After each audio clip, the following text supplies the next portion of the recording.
Good evening. My name is Donna Carrillo. I'm a realtor with Coldwell Banker Gundecker, and I'm going to focus in tonight on downsizing. A little bit about me. I spent 27 years as a special education teacher, and prior to that, can you hear me? I was involved in the hospitality industry. And right now, I'm also a volunteer for the state of Missouri. I'm an educational surrogate, and I tonight I'm going to talk, like I said, a little bit about downsizing, a little bit about what senior real estate specialists do. We're going to talk a little bit about the times, the right time to move, uh, the conflicts that can arise, challenges, and the process, and then the benefits of downsizing.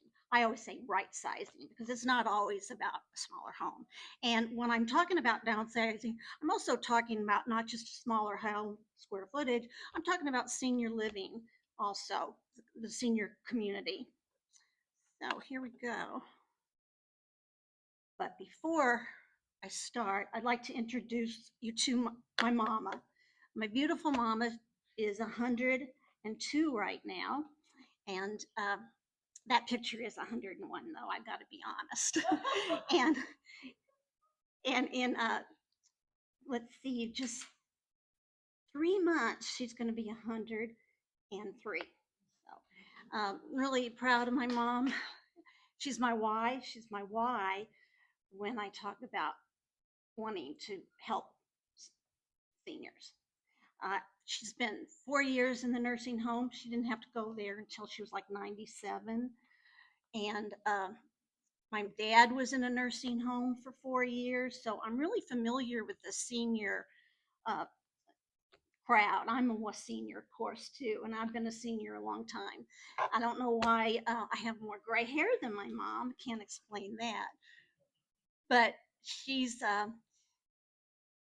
just visiting the nursing home. I try to go every other day. She lives in Sullivan, and you're from Washington, so you know where that's at.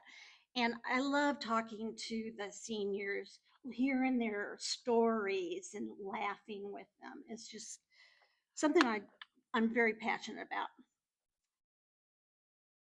So tonight we're gonna talk with first slide is what makes senior real estate agent a specialist. Well, we have intensive training, and some of the topics areas we cover were logistics, financial concerns, and emotional concerns. And of course, we have a network of specialists. And right in this room, the beauty of this group is we meet every month and we get to know each other and we trust each other. Um, the We also provide a service-oriented approach, no pressure. We're on your timeline, not ours. We just want to, I feel like I'm a resource, a consultant, if you will. Demonstrates compassion and patience. Well, I think anybody supporting services for seniors should be compassionate, for sure, and patient.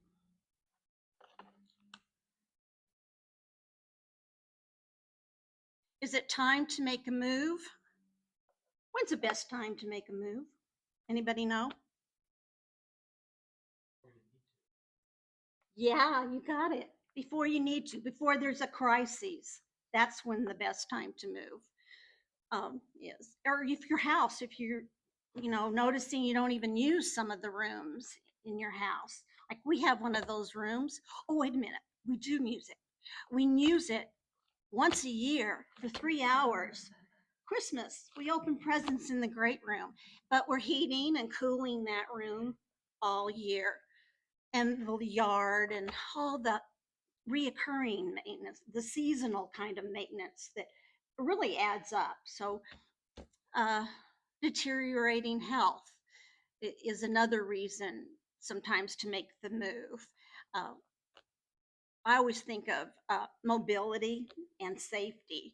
Uh, my mom had about 10 years of in-home care before she went into the nursing home. And we knew when it was time. She went right into skilled nursing. Um, because it wasn't just a safety concern for my mom, but a safety concern for her caregivers. 24 hours she had caregivers, and um, it was for them too. It just couldn't be done. Couldn't keep her at home, but that's okay. It turned out really well. She's really happy. Uh, a major life event, such as the loss of a loved one, or maybe a silver divorce. There's all kinds of life issues that may necessitate a move. Desire to move closer to the children, um, grandchildren, that's one we hear a lot, but I bet you don't hear this one. um, Seniors move into their children's house. Uh, like 15% of the adults move into their children's house. And that's from the Southern Living survey they did. So, um,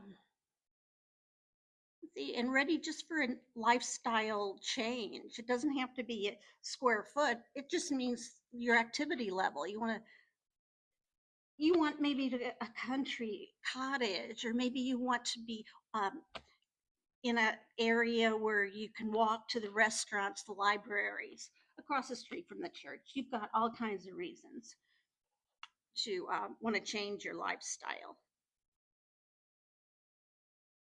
Common challenges and concerns. Will I have enough space? Well, when we age, a lot of us, we are looking more to about making memories instead of accumulating stuff. So I feel like it's not, you ask yourself, I looked around the house and I thought, what really matters to me? And it really kind of woke me up. It's uh, like, really, what matters is not the stuff. And I think the trend is to simplify your life a little bit. And I think it's the younger generation too that's interested in simplification instead of accumulation of junk. um, Family conflict is another one, and I always think of misplaced anger, because when you've got a transition going on, there's a lot of emotions, feelings.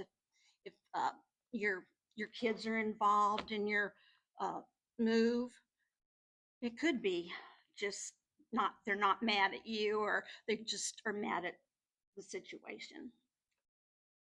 Effects of a sale on future income and tax ramifications. That's where our specialists come in, and it's always important before you make a decision about relocation and move to contact your attorney, your financial advisor, etc. Helping senior and families navigate the process. Feel strongly about giving the parents the power and help make choices. Establish ownership. If they can have ownership, they're more likely to carry out and agree with the outcome. Uh, so involve them, validate their emotions. That's so important. And ensure them that they're not alone. And this goes for the whole family. There's so many resources available out there to help with the transition. Um, Process may be overwhelming. Patience is the key. I think it's real important to break these tasks down into smaller tasks to establish a sense of achievement. That goes a long way. Focus on the benefits. I read something the other day about a realtor helping the family make a vision board. And I thought that was a great idea, because it's something they can refer refer to. This is what it's going to look like when we get through all of this, chaos and all the paperwork. It's going to look like this. And it's something that they can go back to and visualize their goals. Pick your battles, of course. Um, Sometimes friends or close neighbors are a good resource. Sometimes we listen to them more than we do close family members. So it's just something to keep in mind. Uh, you might present an idea as a family member, they might disregard it, but maybe a friend or a neighbor would present the same idea and they might go for it. Um, Benefits of downsizing, of course, there's financial benefits. Tapping in the home equity, you can buy a vacation home, or uh, maybe give your grandchild a down payment for a car, anything, and then easier upkeep equals uh, more freedom. You can maybe start a hobby, lifestyle change, all the benefits, and a peace of mind, less stress. And that goes for not just the senior, but also their family. It's very stressful. It's just comforting to know that they're in a safe place, that they're being taken care of. So that's when I decided to become a realtor just a couple of years ago, like I said, and it was because my mom was in a safe place. Um, Real quick, I wanted to tell you too that 95% of people want to stay in their own home, and that's a trend. But only 10% of those homes are aging in place ready, and that's from a publication from the National Real Estate Association. Okay. All right, Tisha.